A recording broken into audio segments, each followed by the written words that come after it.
Nashik college रोडवरील हारामारीतील फरार आरोपीला अंबड गुन्हे शाखेकडून अटक. सविस्तर वृत्तांत. कॉलेज रोडवरील नायका चौकात किरकोळ कारणावरून झालेल्या जीवघेण्या हल्ल्यातील फरार आरोपीला जेरबंद करण्यात अंबड गुन्हे शाखेला यश आले आहे. अक्षय लक्ष्मण तायडे असे अटक करण्यात आलेल्या आरोपीचे नाव असून पोलिसांनी त्याला शिताफीने ताब्यात घेतले आहे. 5 फेब्रुवारी 2026 रोजी काळ्या पल्सरवरून आलेल्या 2 अनोळखी इसमांनी गाडी मागे घेण्याच्या क्षुल्लक वादातून फिर्यादी हुफेज फिरोज कुरेशी यांच्यावर स्टीलच्या कड्याने भीषण हल्ला केला होता. या हल्ल्यात हुफेज यांच्या तोंडावर, डोक्यावर आणि छातीवर गंभीर जखमा झालेल्या होत्या. या प्रकरणी गंगापूर पोलीस ठाण्यात गुन्हा दाखल करण्यात आला होता.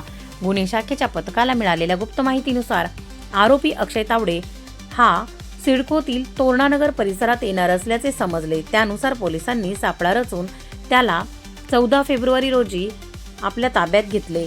त्याने गुन्ह्याची कबुली दिली असून त्याला पुढील कारवाईसाठी गंगापूर पोलिसांच्या स्वाधीन करण्यात आले आहे.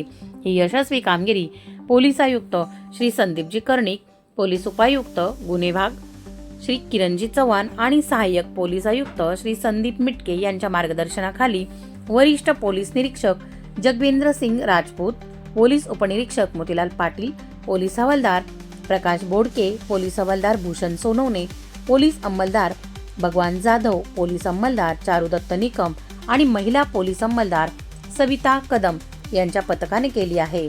पोलिसांच्या या कर्तव्य दक्षतेचे शहरात सर्वत्र कौतुक होत असून कायद्याचे राज्य अबाधित राखण्यासाठी प्रशासन सदैव तत्पर असल्याचा इशारा या कारवाईतून दिला गेला आहे. शौर्य रणरागिणी न्यूजसाठी ब्युरो रिपोर्ट, नाशिक.